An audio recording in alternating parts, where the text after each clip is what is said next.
Good afternoon. I'm Victoria Marshall with the latest news from the Washington Watch News Desk.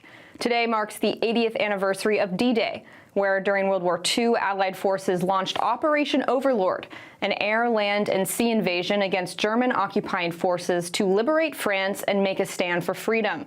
The invasion's success was a major turning point for the war.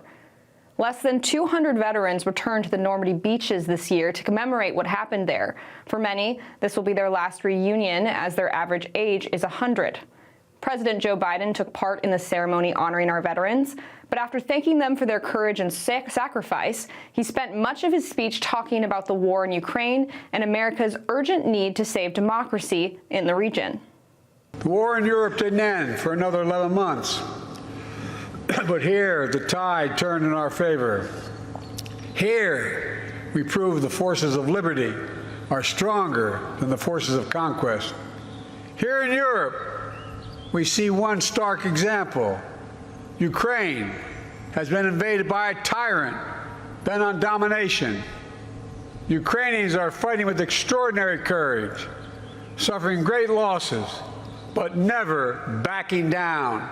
And make no mistake, the autocrats of the world are watching closely to see what happens in Ukraine, to see if we let this illegal aggression go unchecked.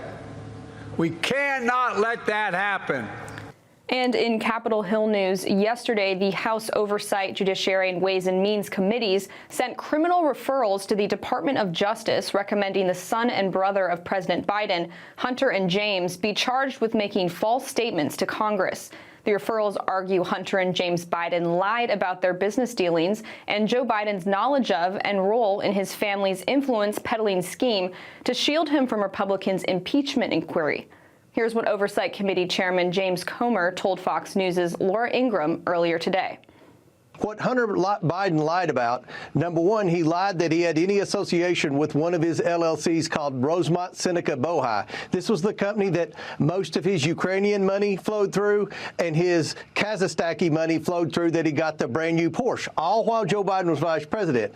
He also lied about that WhatsApp message that he got from Zhao. He said it was another Zhao, but there was evidence that we submitted that showed this text message went on for a long period of time, and the next day he got a $100,000 wire, and a few days later he got a $5 million wire. This is the WhatsApp message where he said, "My father is sitting beside me," when he was extorting the money from the Chinese national. Now, why would Hunter Biden lie about that, Laura? Because he was protecting Joe Biden. Joe Biden was the central figure in the family's influence peddling ring.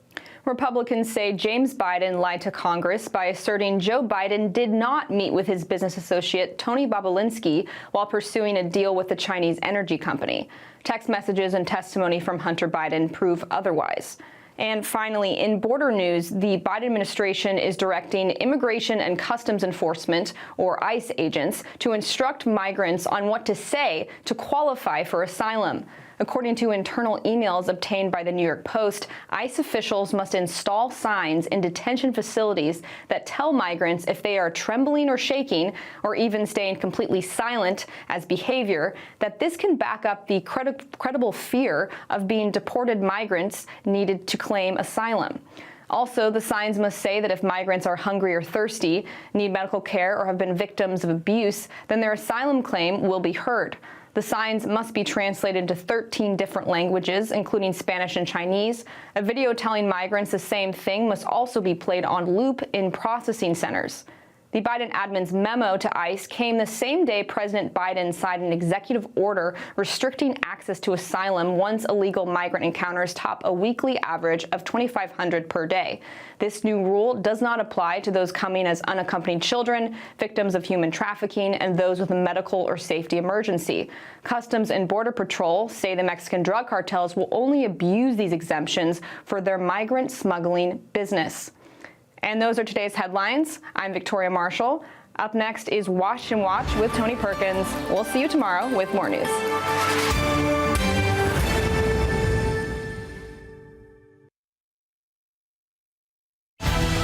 from the heart of our nation's capital in Washington, D.C., bringing compelling interviews, insightful analysis, taking you beyond the headlines and sound bites into conversations with our nation's leaders and newsmakers, all from a biblical worldview. Washington Watch with Tony Perkins starts now.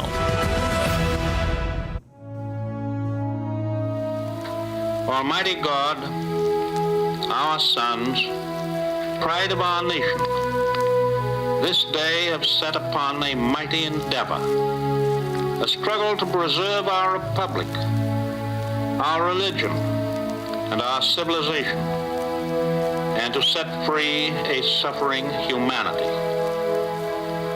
Lead them straight and true. Give strength to their arms, stoutness to their hearts, steadfastness in their faith. They will need thy blessings. Their road will be long and hard. For the enemy is strong. He may hurl back our forces. Success may not come with rushing speed, but we shall return again and again. And we know that by thy grace and by the righteousness of our cause, our sons will triumph. Some will never return. Embrace these, Father, and receive them, thy heroic servants, into thy kingdom.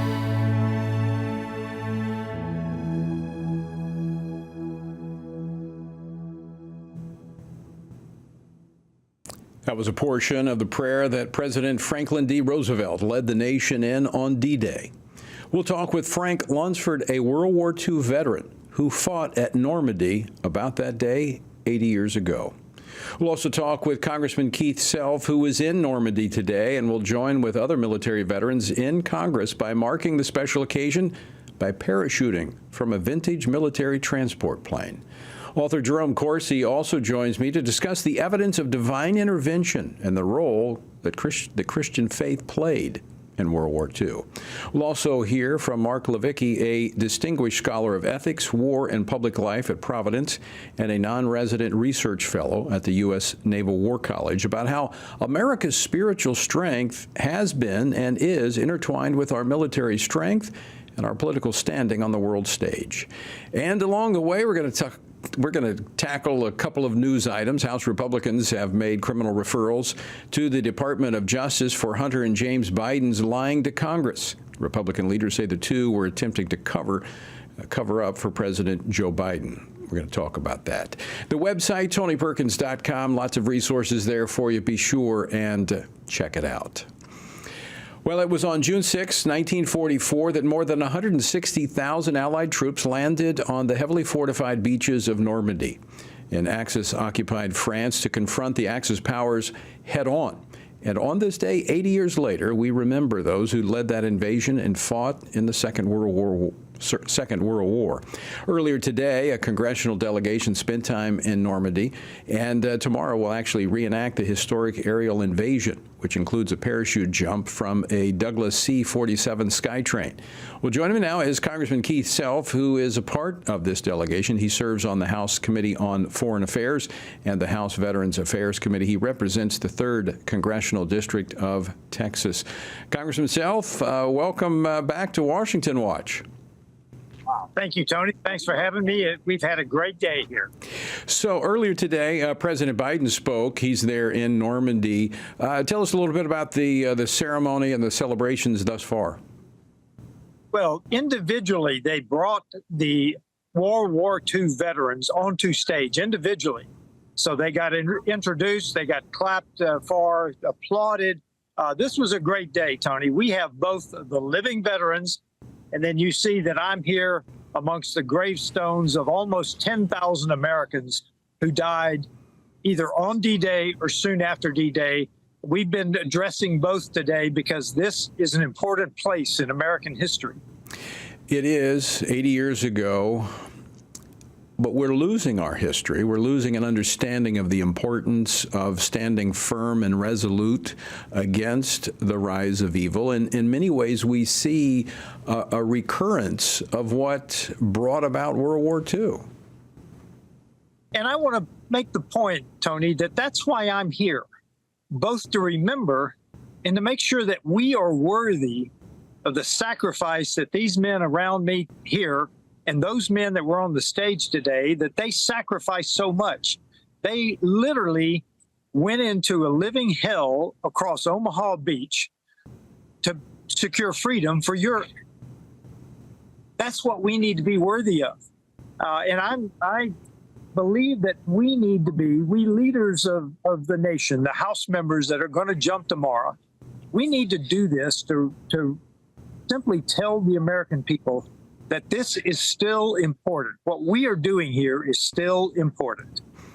Now, you yourself, along with the other members of the delegation that will be jumping tomorrow, are all veterans. You're a decorated veteran.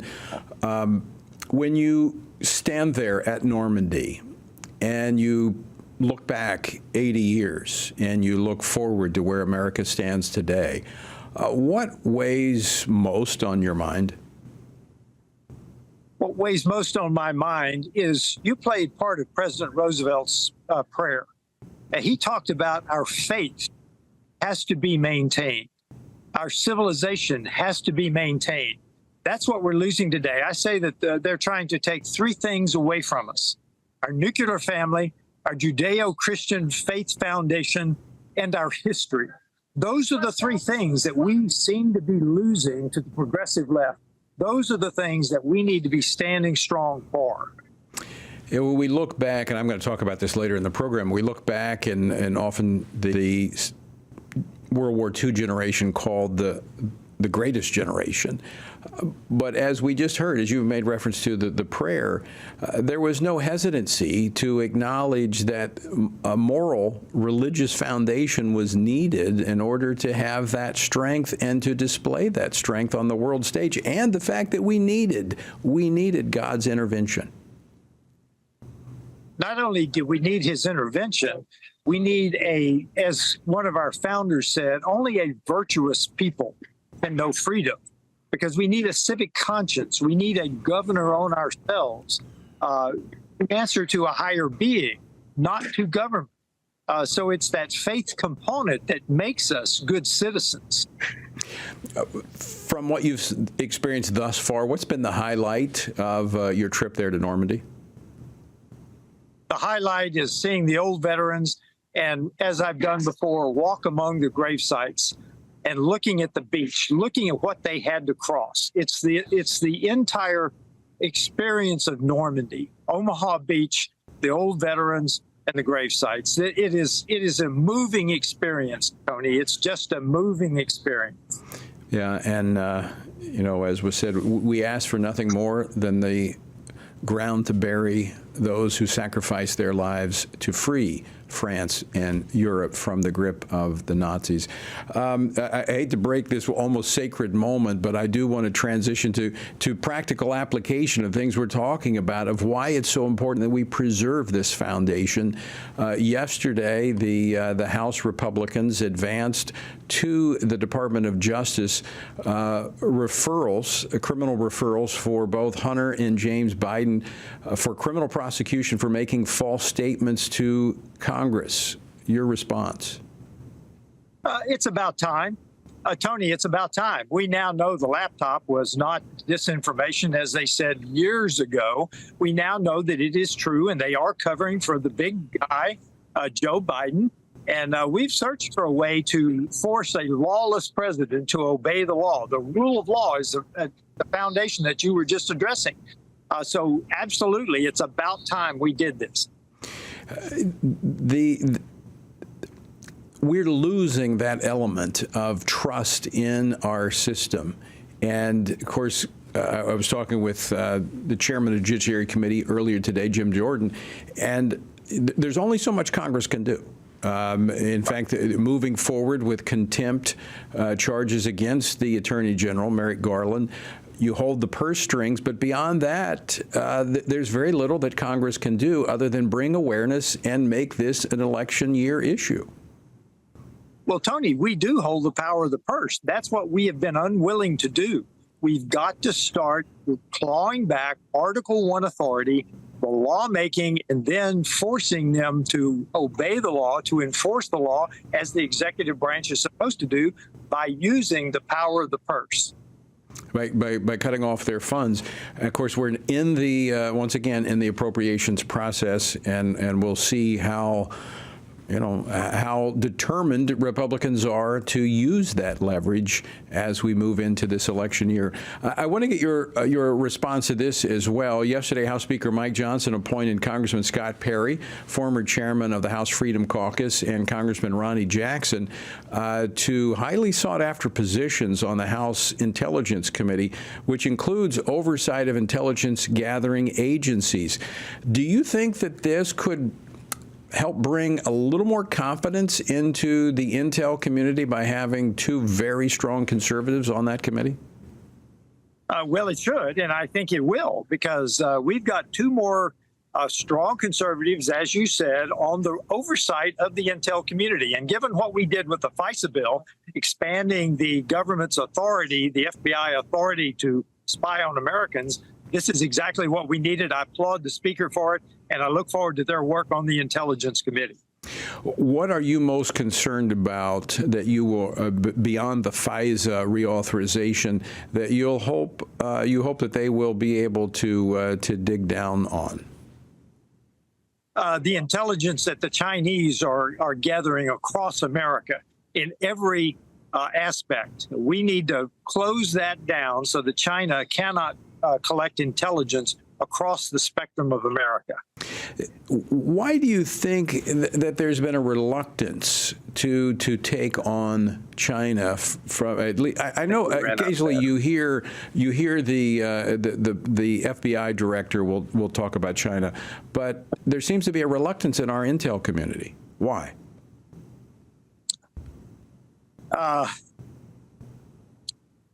Everything is politicized these days, Tony. If you remember, in order to get FISA reauthorized, the chairman of the committee released what was classified information. That is not the way to do. And as you were saying, we're losing faith in our institutions. We've got to reinstitute the rule of law, even in the intel community. Yeah.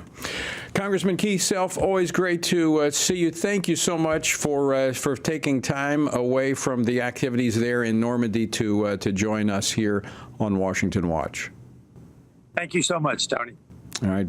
Texas Congressman Keith Self. We do need to recognize and look back, and things weren't perfect, all right? They clearly weren't perfect. But when you have a president of the United States leading the nation in prayer, asking for God's help and provision, it sure is a stark contrast to what we have today. And if we're going to talk about this later in the program, but I believe that our spiritual strength, our moral goodness is directly intertwined and related to our greatness as a country. All right, after the break, this special 80th anniversary Washington Watch, author Jerome Corsi joins me to look at how God influences the outcomes of righteous wars. And we're going to talk about God's intervention and how we saw the evidence of that in World War II, and the role that the Christian faith played, not just faith, but faith in the Lord Jesus Christ, how that played out in World War II. Don't go away. Download the new Stand Firm app for Apple and Android phones today and join a wonderful community of fellow believers. We've created a special place for you to access news from a biblical perspective, read and listen to daily devotionals, pray for current events, and more. Share the Stand Firm app with your friends, family, and church members, and stand firm everywhere you go. Sometimes the headlines are overwhelming, and it feels like we're all alone and there is nothing we can do. That is exactly what the enemy wants us to believe. Reading through the Bible, there are many things that are counterintuitive. One of them is that God never uses a majority. It is always a minority devoted to the truth. Here at Family Research Council, we are grateful to stand side by side with other believers for the truth. And as a result, God is making a difference. When you partner with us, you are joining with Christians around the nation in standing together for the truth of God's Word, supplying pastors and parents and school boards with training and resources to stand up against the indoctrination of our children. Together, with God's help, we can preserve freedom for the next generation. Go to frc.org and become a STAND member today. All of us are born with the desire to find truth and meaning. Where did I come from? What happens when I die? While our answers to these questions may divide us, we are united in our need for the freedom to answer life's biggest questions and make life's biggest decisions for ourselves. That's why religious freedom matters for everyone. Religious freedom matters because the powerful have long wanted to control those who are less powerful. Religious freedom matters because the freedom of those who are different is often threatened by those who believe different is dangerous. At the Center for Religious Liberty at Family Research Council, we promote religious freedom for everyone because the only alternative is religious freedom for no one. We encourage Americans and the American government to engage and advocate for the persecuted, and they do. We work every day to bring good news to the afflicted, to proclaim liberty to captives and freedom to prisoners. We do it because that's what Jesus does. We work to give freedom to others because we ourselves have been set free.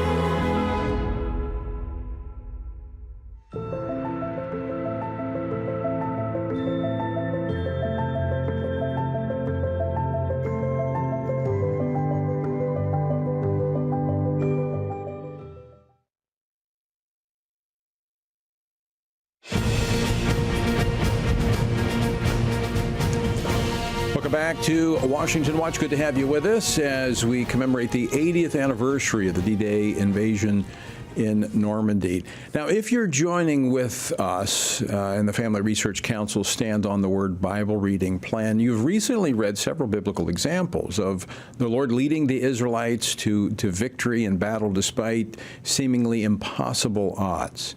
The Bible makes clear that God is involved in the lives of his people, and he intervenes. So how did divine intervention and the role of the Christian faith influence the outcome of World War II? Joining me now to discuss this, Dr. Jerome Corsi, author of No Greater Valor, The Siege of Bastogne, and the Miracle That Sealed Allied Victory. Dr. Corsi, welcome back to Washington Watch. Great to see you again. It's great to be back with you, Tony. Thank you very much. God bless. Before we dive into the history, I just want to get your reflections, your thoughts on this 80th anniversary of the D-Day invasion. Well, it's a very emotional day for me. I was raised by the World War II generation. My father was in Army, Air Force during World War II. And this is a day we owe so much to those who gave their lives on D-Day and so many other battles in American history. I mean, it makes me emotional just to think about it, quite frankly. And freedom is not free.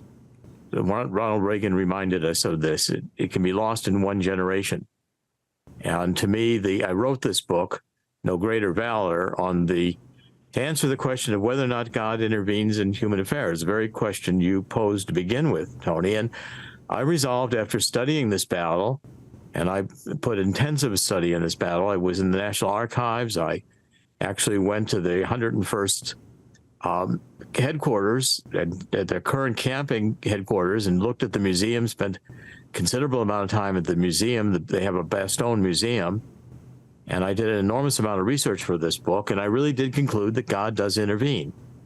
And even thinking about it today, it does make me emotional to reflect on what I concluded and the work I put into this book to elucidate that story. Well, and I've read your book, and I found it fascinating, and that's why I want to have this conversation today, because, in fact, in just a few moments, I'm going to have a World War II veteran who was at the Battle of the Bulge. He's in his late 90s, but he's going to join us momentarily.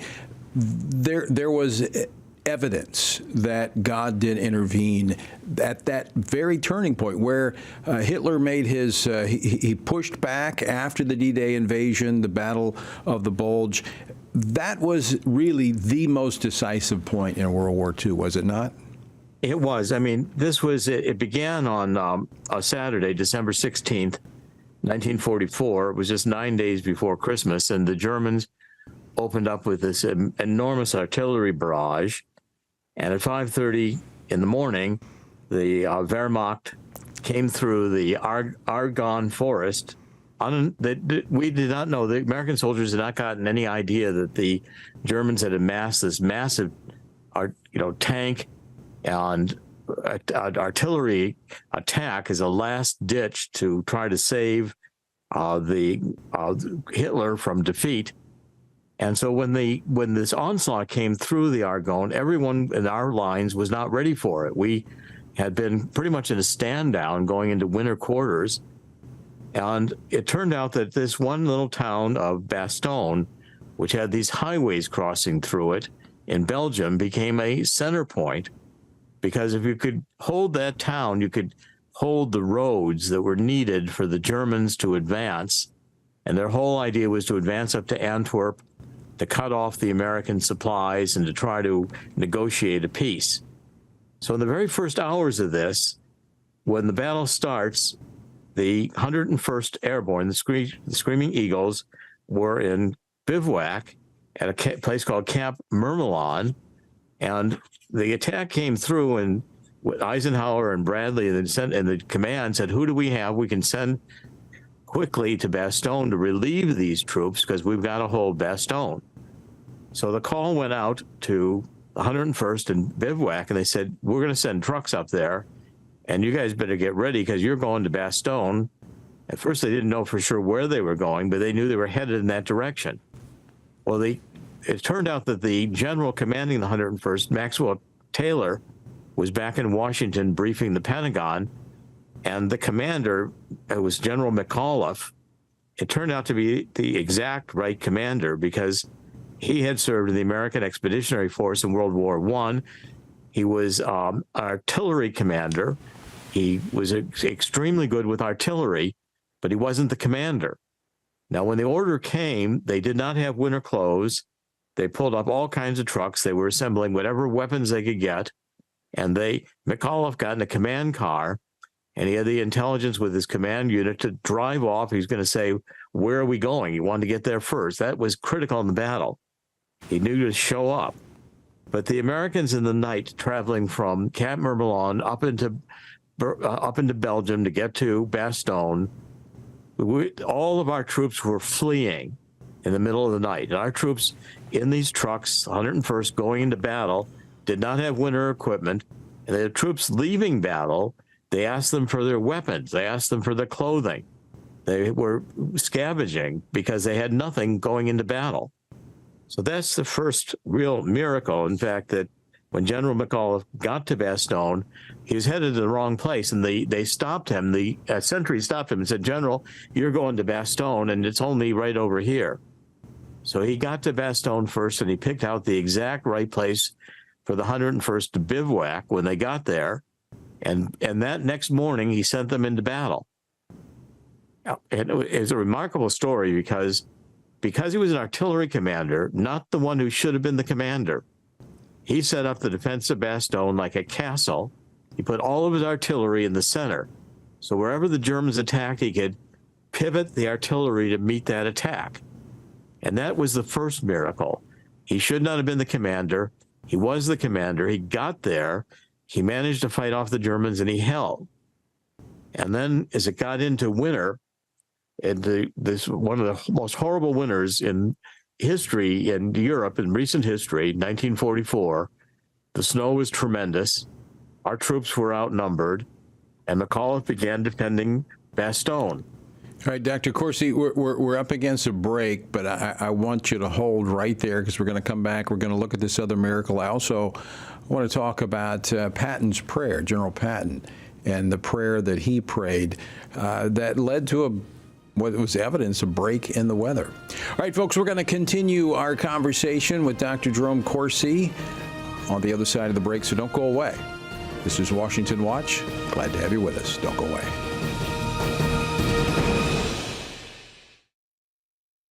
Everything we do begins as an idea. Before there can be acts of courage, there must be the belief that some things are worth sacrificing for. Before there can be marriage, there is the idea that man should not be alone. Before there was freedom, there was the idea that individuals are created equal. It's true that all ideas have consequences, but we're less aware that all consequences are the fruit of ideas. Before there was murder, there was hate. Before there was a Holocaust, there was the belief by some people that other people are undesirable. Our beliefs determine our behavior, and our beliefs about life's biggest questions determine our worldview. Where did I come from? Who decides what is right and wrong? What happens when I die? Our answers to these questions explain why people see the world so differently. Debates about abortion are really disagreements about where life gets its value. Debates over sexuality and gender and marriage are really disagreements about whether the rules are made by us or for us. What we think of as political debates are often much more than that. They're disagreements about the purpose of our lives and the source of truth. As Christians, our goal must be to think biblically about everything.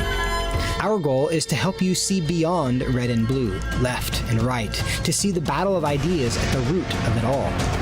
Our goal is to equip Christians with a biblical worldview and help them advance and defend the faith in their families, communities, and the public square. Cultural renewal doesn't begin with campaigns and elections. It begins with individuals turning from lies to truth. But that won't happen if people can't recognize a lie and don't believe truth exists.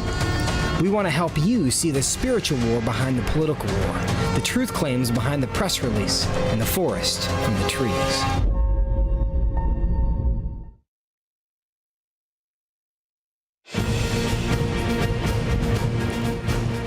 Welcome back to Washington Watch as we commemorate the 80th anniversary of the D-Day invasion in Normandy. My guest carrying over in this segment, Dr. Jerome Corsi, author of No Greater Valor, The Siege of Bastogne, and the Miracle that Sealed Allied Victory.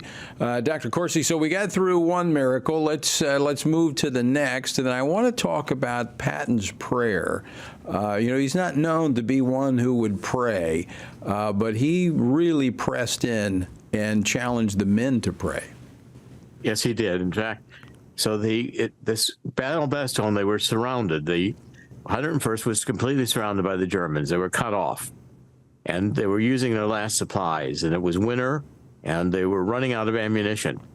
So a couple things happened. First of all, Patton said that he was going to relieve the 101st. He was going to bring his Third Army up through the Alps in winter and get to Bastogne and relieve them. And before he left, he had the chaplain. He called the chaplain in and said, "Write me a prayer." Chaplain said, "Well, I can't write you a prayer to win in battle." He said, "Well, write me a prayer for the conditions to be right where we can fight a battle." Chaplain read the prayer, and Patton had that prayer printed and handed to every one of the troops in the Third Army coming in this massive advance to save Bastogne. At the same time, in Bastogne, they were encircled, and the Germans came out of their lines on white flags. McAuliffe was sleeping that morning, and they woke him up and said, "General, they're coming in under white flags." Well, McAuliffe, who was surrounded, running out of ammunition, thought they were coming to surrender because they're coming in under white flags. They said, "No, General, they're not coming to surrender. They want you to surrender." And McAuliffe said, "Nuts." Well, so that word, that electrified, they tried to tell, what are we going to tell these Germans? They finally said, "Well, General, what you said to begin with was pretty good." So General wrote "nuts" all over their demand to surrender, and he handed it back. The Germans didn't know what it meant. They said, he's not surrendering, so we're going to take you back to your lines. We're not surrendering. I get emotional every time I tell this story. This electrified U.S. troops around the world. McAuliffe said "nuts" to the Germans. So Patton is advancing, and the weather, just as they're running out of ammunition at Christmas time, breaks, and the C-47s can come in and do an airlift. And General McAuliffe, they get relieved eventually by Patton, who does break forth. When Patton gets there, General McAuliffe said, we didn't need to be relieved. We were fine. Well, this was a remarkable story. I mean, it's still one of the greatest stories of World War II. The heroics of the 101st to be surrounded and to hold out. But the key to the entire story is prayer. They trusted in God, and they prayed to God.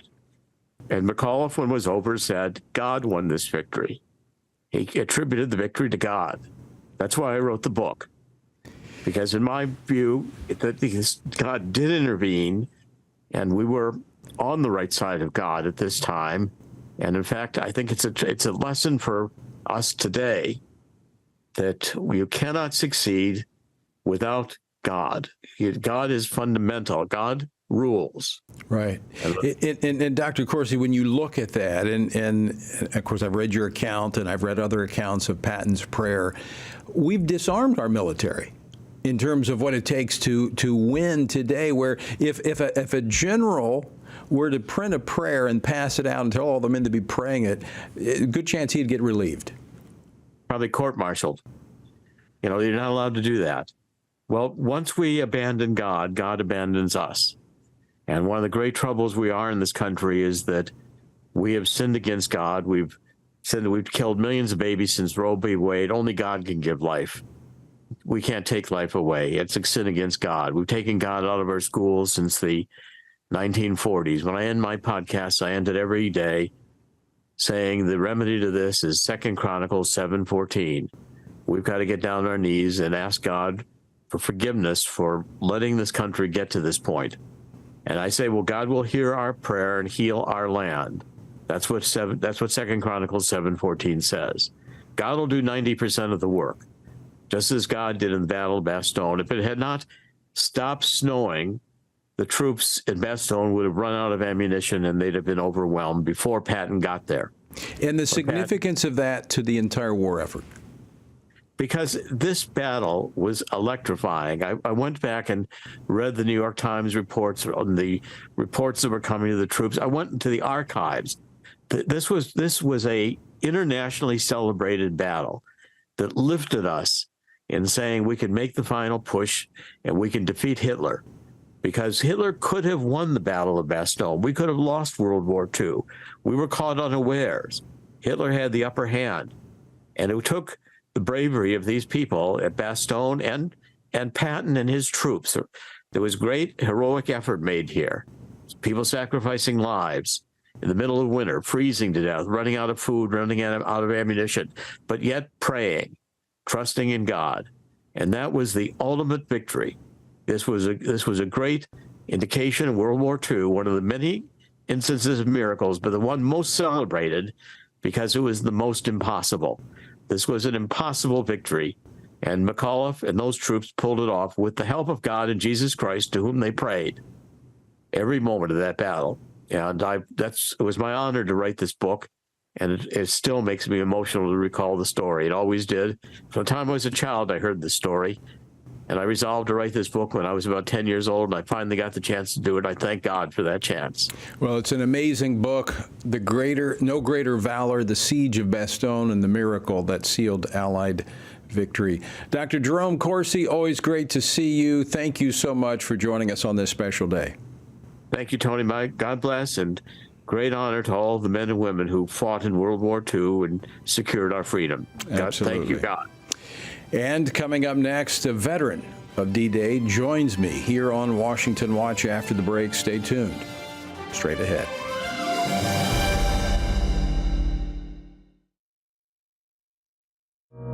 America was a bright light until the culture gave into darkness. But we won't. We're in a battle for the soul of our nation, between right and wrong, between truth and lies. At a time when the mainstream media is blocking Americans from truth, millions are searching for a source of trustworthy news that shines a light in the darkness. At this time of great need, FRC is lighting the way forward. For 40 years, Family Research Council and its partners have stood together to advance and defend biblical truth in government and culture. Between our flagship broadcast program, Washington Watch with Tony Perkins, to our news outlet, The Washington Stand, FRC is providing believers across the country with news they can trust from a biblical worldview. When you stand with FRC, you help light the way forward for America and the next generation. Go to frc.org/give. Jesus said in John 15, "These things I have spoken to you, that my joy may remain in you, and that your joy may be full." In 2024, in these divided and uncertain times, how can this be possible? By abiding in Him through His Word. At Family Research Council, we want to help you do that, which is the reason for the Stand on the Word Bible reading plan.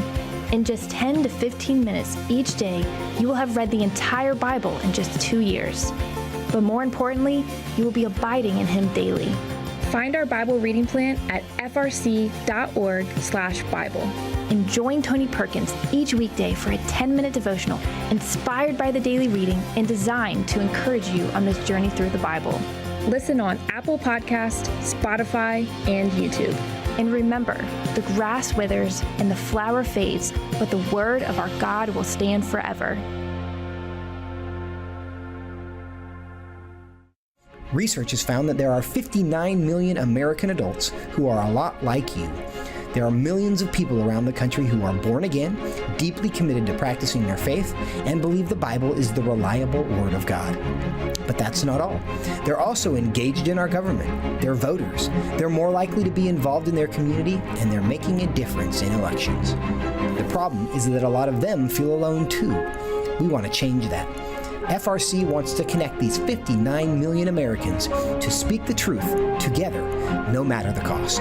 If you want to learn more about this group and what it means to be a spiritually active, governance-engaged conservative, or if you want to find out if you are one of these sage cons yourself, join us. Go to frc.org/SAGECON, SageCon, to learn more.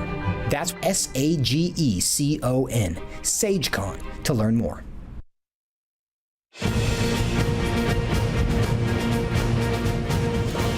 Welcome back to Washington Watch. I'm Tony Perkins, your host. Well, 80 years ago today, 73,000 Americans, 61,715 Britons, and 21,400 Canadians crossed the English Channel and landed on 5 beaches in the French province of Normandy, northwest of Paris.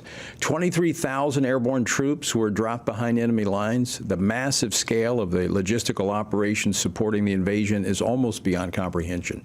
One of those soldiers from that day, 80 years ago, joins me now. I am pleased to welcome World War II veteran Fred Lunsford. Mr. Lunsford, welcome to the program. Thank you, brother. Thank you. What theater of World War II did you serve in, sir? ETO, European Theater of Operation. And Mr. Lunsford, you were there at Normandy. Tell us about your D-Day experience. Okay, I'll tell you how it is. Now, understand that I make you about, I'm a 99-year-old, and I'm blind and I'm deaf as well, but I'll try to describe this as briefly as I possibly can. I know I don't have much time, but I want to try to do it the best I can. I was just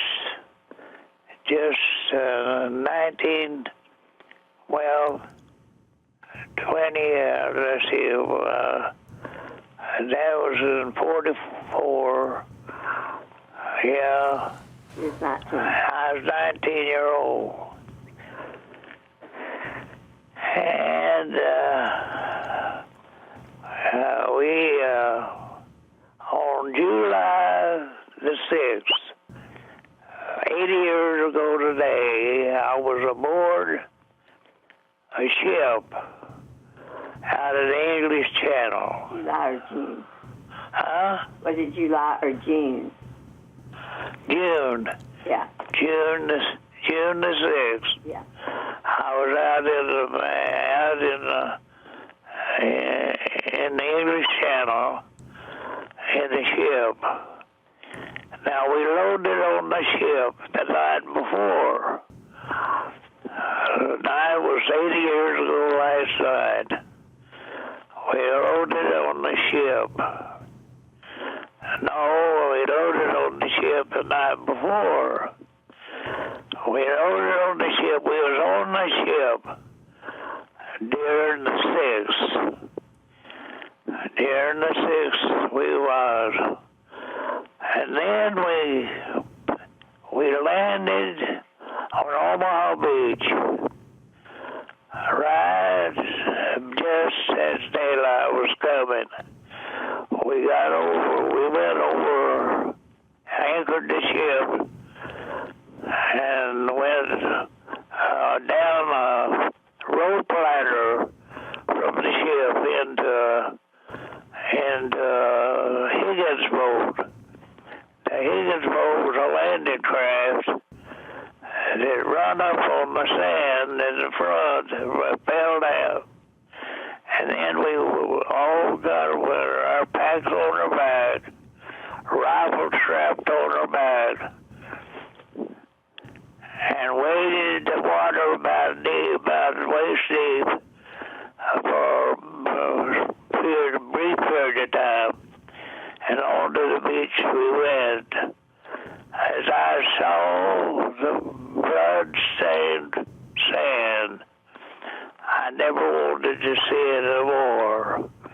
And still today, every time I go to the beach, all I can see is blood-stained beach sand. And I don't like to go.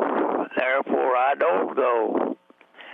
But anyway, that's where we landed, and we headed for the incline going up at the edge of the beach. And we was under gunfire from the Germans and the Americans. We had battleships out in the English Channel and other ships that was fired in. And then we had pockets set up that had took over. And we had some friendly fire, too. So they had a time of making distinction where they shot the right people. But anyway, I was just telling my partner here, she is my partner, she does all this stuff for me. I can't do it. But anyway, I was telling her, just before we come on, I saw the first grave. I saw this first body buried in that cemetery there in Normandy. And she said, what about it? How did it do? They took the dog tags off from around the neck, put one in the mouth and the other in the bag, and with a number on it. And then they went with that number for the burial. Then they put that body in a body bag or a mattress cover and tied it in of it.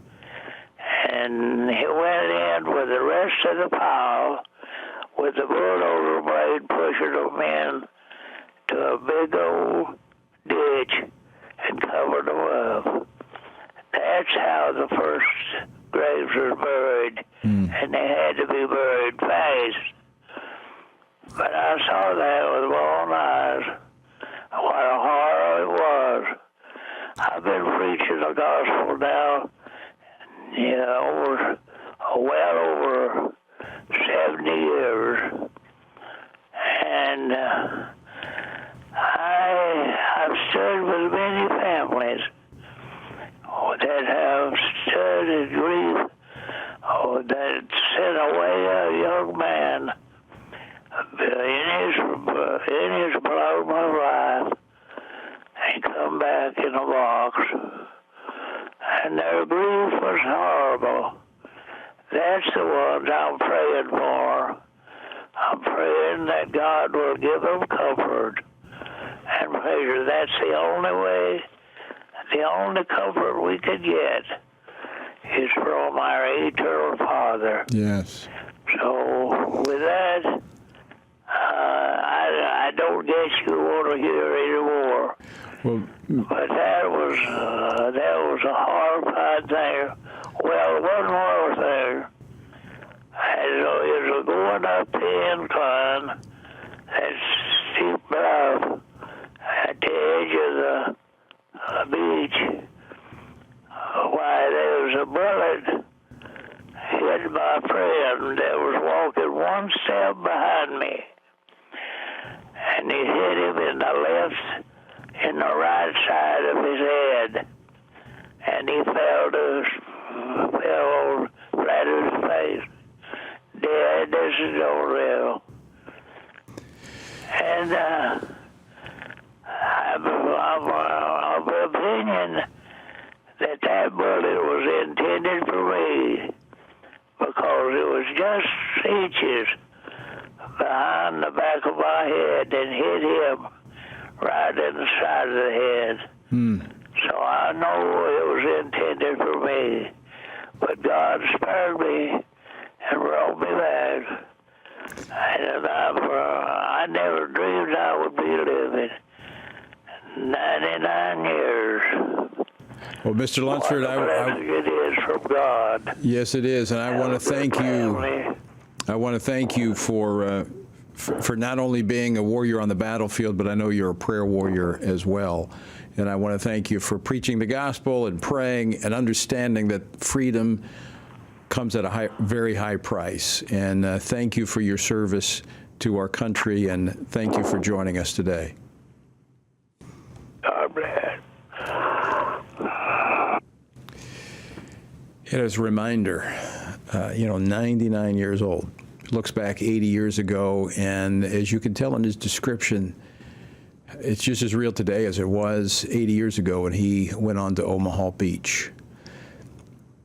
When we look at where we are today, as we were talking about earlier, America's strength on the battlefield, its standing internationally, is intertwined with our moral foundation. What does the future look like, given where we are today? Well, joining me now as we finish out our conversation, Mark Levesque. He is a distinguished scholar of ethics, war, and public life at Providence Institute of Religion and Democracy, and a non-resident research fellow at the U.S. Naval War College in the College of Leadership and Ethics. Mark, thanks so much for joining us today as we look back on this historic day 80 years ago. Tell us, I think you just heard the conversation I had with a World War II veteran, 99 years old. What do you make of that day 80 years ago? Right. Well, first of all, it's an incredible privilege to follow Mr. Lunsford. He's why we're here, right? He's why we are enjoying the freedoms that, as you said, come at a tremendous cost. Freedom is not free. What do I make of 80 years ago? I think you could take your bearings from General George Marshall's orders to General Eisenhower. They were very simple, but they were profound. He said, cross the channel, enter the heartland of Germany, and free the continent of Europe. And with those orders launched the beginning of the end of World War II, at least in Europe. And I think these words of General Marshall's can be coupled with Churchill's. And Churchill's words came at a far earlier point in the conflict when not everything, or not when anything was certain. They had just left Dunkirk. It was a tremendous rescue, but it was also in many ways a defeat for the free world. But Churchill was looking forward even at that point, and he said that he looked forward to the day in God's time when the new world, with all its power and might, would step forth to the rescue and the liberation of the old.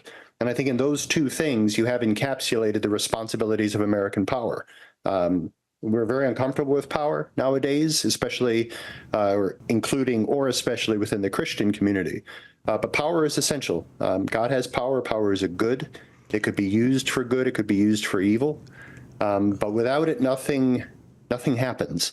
And it was American power and willingness to stand with our allies that helped bring about things like D-Day. Right. Liberation of the West from totalitarianism. So it's essential. Mark, you can make an argument that power 80 years ago, which did free Europe and kept the entire globe from coming under the thumb of the Nazis and the fascists, but it was tethered to truth. We opened the program today with the prayer of the president, FDR, leading the nation in prayer. That unlikely would not happen today. America's standing on the national stage historically. Can you separate it from our standing morally before God? Yeah, there's different ways of saying no to that. The way that I would say no to that, no, you can't separate it, is that I think ultimately our moral bearings come from a sense of objective truth, a sense that there are things in the world that are true, that are good, that are beautiful, and those things aren't up to us. We don't get to decide them, as individuals. We don't get to decide them as a collective. They've been predetermined. The Christian understanding, the Hebraic understanding would be these things emerge out of the character of God. We have no choice about them. We can choose to align ourselves with them. Or we could choose to misalign ourselves with them.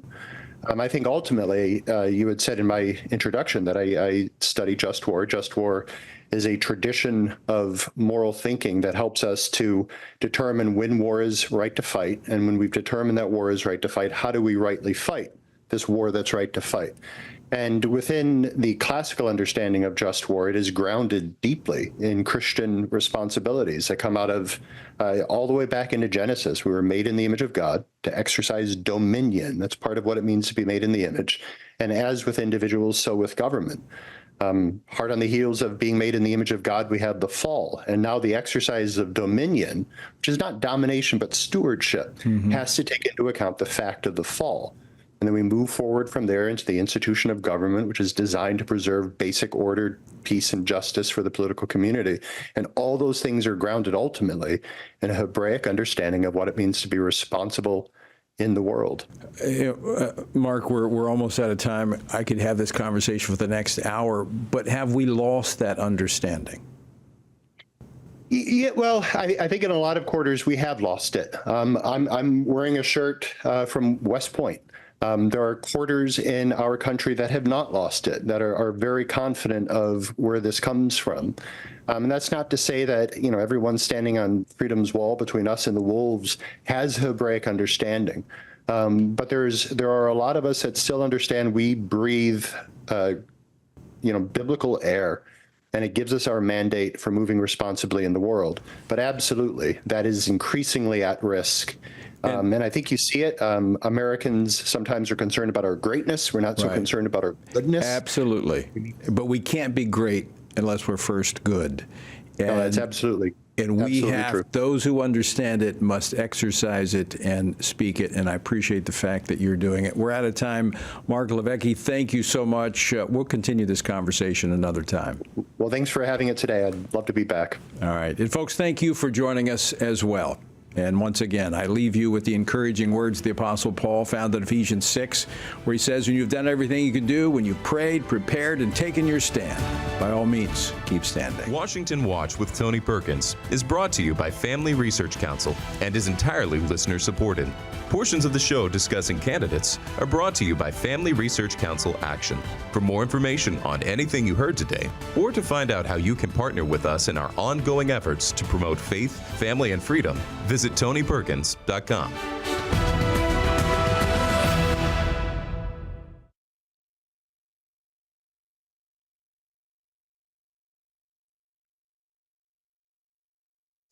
Brought to you by Family Research Council Action.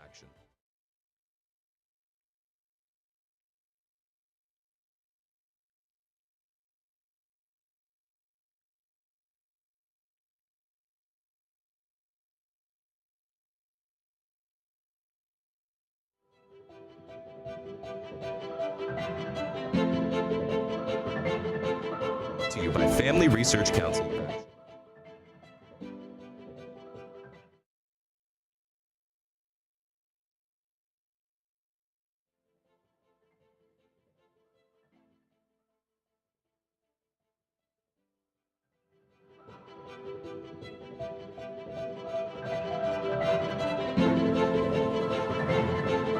To you by Family Research Council.